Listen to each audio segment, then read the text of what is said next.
sa aking baby. Tapos yung isang baby ko naman ay tulog po siya. So, ito po ay ang aking pamangkin. Tapos yung anak ko ay still nagdidi pa rin sa akin. So, pinapatulog ko yung baby ko. So,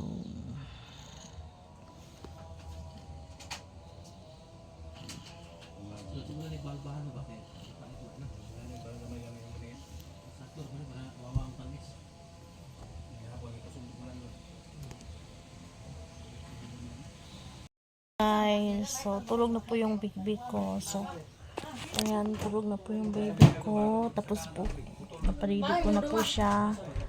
So, ito talaga ang buhay nanay. So, yung isa naman ay tulog. Ang aking pamangkin. Tulog na tulog kasi maaga po sila nagigising.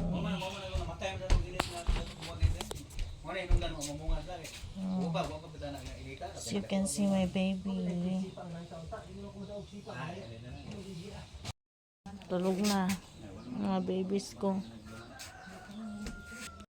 Baby ko kasi nilipat ko kasi siya, kaya pinadidik ko naman siya uli.